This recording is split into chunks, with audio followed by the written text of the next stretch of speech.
Assalamualaikum warahmatullahi wabarakatuh. Baik teman-teman, di video kali ini kita akan membahas tentang ruh ya. Jadi kita langsung saja membuka Al-Quran ya pada surat Al-Hijr ya, ayat 25 sampai 30 ya. Dan kenapa di sini malaikat diminta bersujud kepada Adam ya, setelah diciptakan, setelah melalui proses-proses penciptaannya, kemudian Allah menciptakan meniupkan rohnya, menghembuskan rohnya ke dalam jasad, dan disitulah ketika Allah menyuruh kepada para malaikat dan juga iblis untuk bersujud kepada Adam ya. Sujud di sini untuk yaitu sebagai penghormatan ya.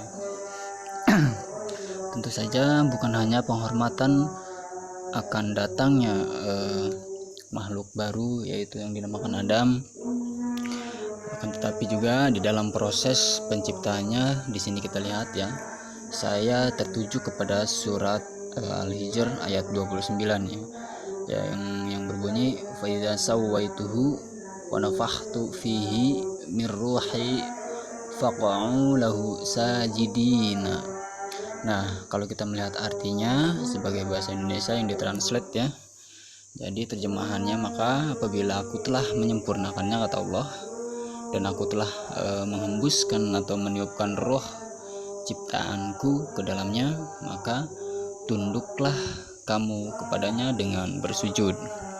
Nah, jadi kalau kita lihat di sini teman-teman, kita nggak bisa melihat secara keseluruhan, tapi kita bisa membuka setiap kalimat-kalimatnya di sini ya, yaitu ada beberapa kalimat ya di dalam ayat 29 ini, yaitu ada 1, 2, 3, 4, 5, 6, 7, 8, ada 9 kalimat ya, dimana di sini ada faiza ya. Faiza ini adalah maka tatkala ya kalau terjemahannya. Tapi kalau menurut pandangan saya, faiza ini sangat tegas sekali ya. Allah menyampaikan kepada para malaikat ya. Wa idza juga ya. Wa idza ini tegas sekali Allah menyampaikan secara langsung kepada para malaikat ya. Kemudian malaikat ini menyampaikan kepada Nabi Muhammad ya.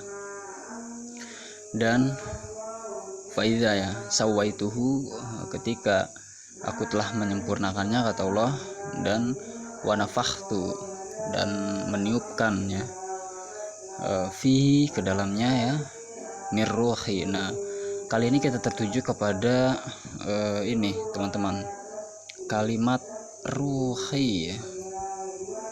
Nah, kalau kita lihat di sini dari segi terjemahan, yaitu ruhi ini adalah ruhku katanya. Tapi kalau kita lebih perdalam lagi, kita bongkar lagi kalimat ini ya teman-teman. Di sini kita lihat ada beberapa huruf ya, yaitu terdiri dari 1, 2, 3, 4 ya. Ada 4 huruf ya. Ada huruf ro, ada huruf waw, ada huruf ha, dan huruf ya yang tidak bertitik ya. Maka dari itu, ketika ruh ini sudah ditiupkan kepada jasad yang diciptakan oleh Allah sesuai dengan proses-prosesnya yang disebutkan di atasnya, di surat di atasnya yang sebelumnya ya,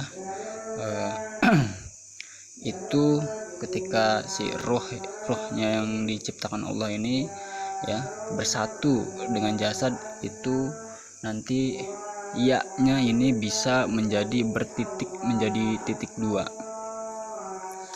Akan tetapi ketika ruhnya belum ditiupkan ya, dan masih dipegang oleh kekuasaan Allah, masih disimpan di tempat-tempatnya yang mungkin tidak kita ketahui oleh Allah ya, itu iya-nya masih tersembunyi titiknya teman-teman. Kita tidak tahu tempatnya itu di mana, wallahu alam, hanya Allah yang tahu.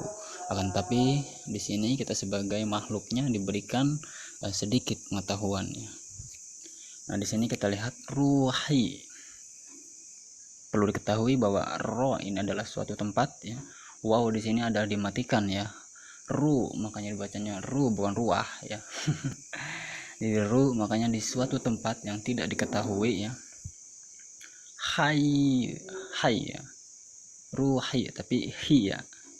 Hai ini adalah kehidupan yang diturunkan oleh Allah dari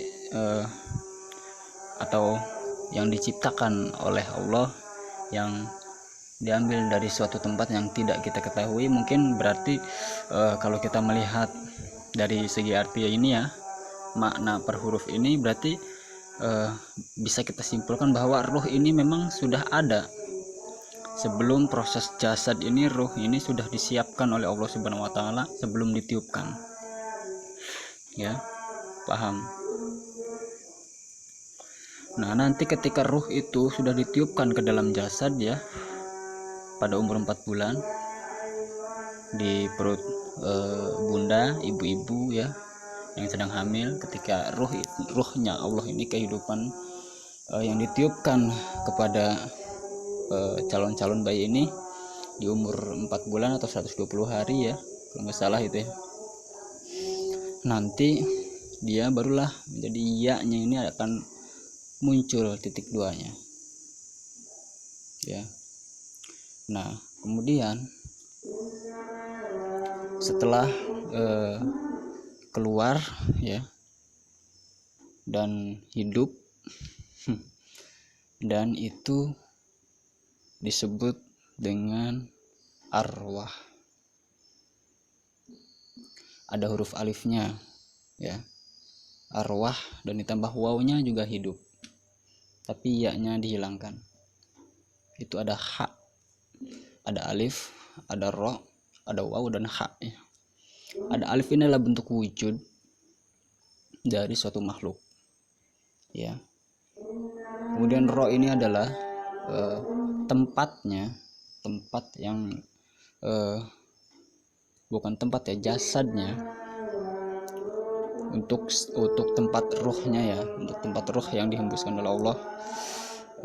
Dan waw ini adalah makhluk yang bisa mengutarakan, karena dia mempunyai kesempurnaan ya, mulai dari hati, panca indera, dan seluruhnya yang mempunyai kehendak juga, bisa memilih ya, dan juga bisa berpikir mana yang baik mana yang buruk, kemudian bisa berkehendak, bisa bergerak, bisa berdiri sendiri ya, dan hidup. Semua itu ha, ada huruf ha-nya.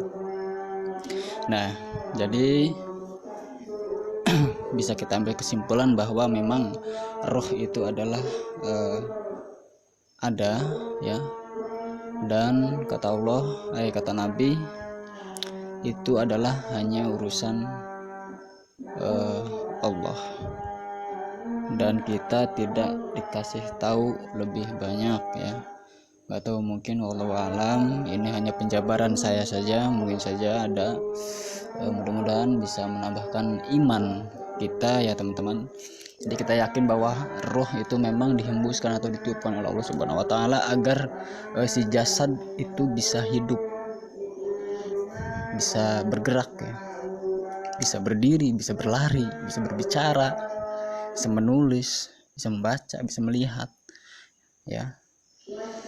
Nah, dari sini kita paham ya teman-teman bahwa memang wallahu alam Allah itu maha kuasa ya teman-teman. Apa yang tidak kita ketahui, Allah itu maha tahu segala sesuatu. Nah, kemudian di sini faqa'u ya, maka tunduklah kamu, katanya kan, lahu sajidina, kepadanya orang-orang yang bersujudnya. Maka tunduklah kamu kepadanya dengan bersujud. Oke, mungkin cukup sekian pembahasannya. Nanti kita akan lebih membahas lebih mendetail lagi teman-teman ya. Jangan lupa tekan subscribe, dukung terus channel ini agar terus berkembang. Mudah-mudahan dapat meningkatkan iman dan Islam kita dan menuju kepada Allah Subhanahu wa taala. Assalamualaikum warahmatullahi wabarakatuh.